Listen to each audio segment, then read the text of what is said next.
Hello everyone, Rumpa অফিসিয়ালের নতুন আরও একটি ভিডিওতে তোমাদের সকলকে জানাই ওয়েলকাম।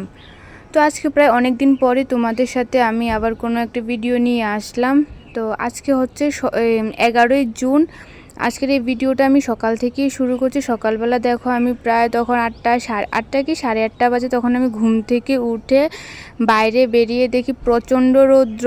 আর তখন আমি আমার ভাইকে বলছিলাম যে আমি এখনই চান করে পূজা দিব, তুই আমাকে কয়েকটা ফুল পাইরে দে, নাহলে বাজার থেকে আনে দে। ও বলে কি গাছে তো ফুল আছেই, দাঁড়াও আমি তোমাকে পাইরে দিচ্ছি। তো ও একদম ফুল পাড়ার জন্য চালের উপরে উঠে গিয়েছে। তো ওইখান থেকেও কিছু করবি ফুল পেরে দিল। তারপর ওর অবস্থা দেখো, ওকে আমি বলেছি শুধু ফুল পাততে, আর ও তো মানে একটা সুযোগ পেলেই হচ্ছে ওর, নালে তো এখন ঘরে যদি যায় ওকে পড়াতে বসাবে, এই জন্য ও মানে ফুল পাড়ার একটা অজুহাতেও পুরা চালের উপর উঠে গিয়েছে, ফুলও পারলো, তার সাথে বলে ও আম পাড়বে। তারপর ও এখানে আম পাড়ছে আর আমি ফুলগুলো নিয়ে ঘরে রেখে তারপর চান দান করব। তারপর এদিকে দেখো আমার দাদার অবস্থা, ও এখানে লঙ্কার গুঁড়ো আর সাথে কাঁচা আম খাচ্ছিল। তারপর কাকিমণি এখানে কিছু আম ভাইকেও কেটে দিচ্ছিল, আর আমি মাথার মধ্যে পেঁয়াজ আর একসাথে মেথি পেস্ট করে, মেথিগুলো আগের দিন রাত্রেবেলা ভিজিয়ে রেখেছিলাম, পরের দিন সকালবেলা পেঁয়াজ একসাথে কুচি করে দিয়ে পেস্ট করে এগুলো চুলে লাগিয়েছি। চুল পড়া তো কোনোভাবে কমাতে পারছি না, এগুলা দিয়ে মাথার মধ্যে যতটুকু চুল আছে ওগুলোকে একটু ভালো রাখার চেষ্টা করছি। তারপর আমি চান দান করে চলে আসলাম ঠাকুর ঘরে। এসে তো আমার অবস্থা পুরো খারাপ, এত রৌদ্র, মানে চোখ মেলে তাকানো যাচ্ছিল না কোনো কিছু, এত রৌদ্র ছিল।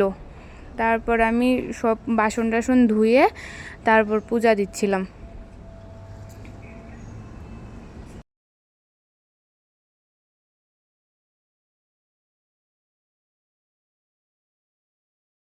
পুজো দেওয়া শেষ করে আমি যখন নিচে যাই দেখি আমার পিসি পাঠিয়েছে গোপালের বাল্যভোগের প্রসাদ। তো এখানে ছিল দই, চিড়ে, মিষ্টি, আম, সবগুলোকে একসাথে চামচ দিয়ে মেখে সবাই মিলে প্রসাদটা খেলাম। এত টেস্টি লাগে গোপালের এই বাল্যভোগের প্রসাদ।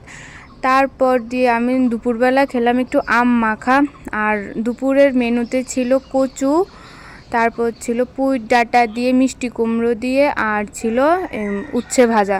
আর আমি খেলাম কি আলু ভাজা, কাঁকরোল ভাজা আর কচুর ঝোল দিয়ে। তারপর অবশেষে একটু বৃষ্টি হলো বিকেলবেলা। বৃষ্টি কমে যাওয়ার পর আমি চলে গিয়েছিলাম আবার সন্ধ্যার সময় পুজো দিতে। সন্ধ্যা দিব, তারপর আবার পুজো দিব। তো এখানে আমি ঠাকুরের জন্য জল নিয়ে আসছিলাম, ঠাকুরঘরটা একটু মুছে তারপর দিয়ে দিয়েছিলাম পুজো দেওয়া শেষ করে আবার আমরা যাব একটু মার্কেট, আমি আর আমার কাকিমণিরা। মানে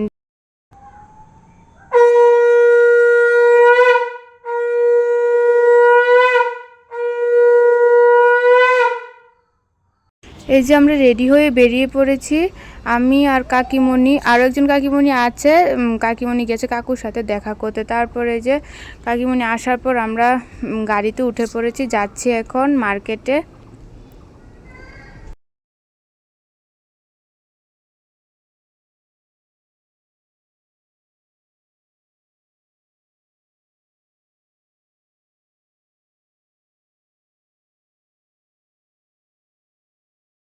আমাদের প্রায় সব কেনাকাটা হয়ে গিয়েছে, তখন বাজে প্রায় রাত 9টা।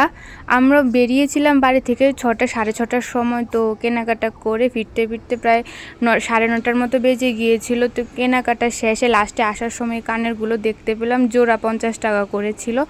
এখান থেকে কাকিমণি এক জোড়া কানের নিল, আমি কিছু নিইনি। তো আজকের এই ভিডিওটা এতটুকুই। তোমাদের ভিডিওটা কেমন লাগলো অবশ্যই জানিও, আর ভিডিওটি ভালো লাগলে চ্যানেলটাকে সাবস্ক্রাইব করে আমার পাশে থেকো। বাই, দেখা হবে নতুন কোনো ভিডিওর সাথে।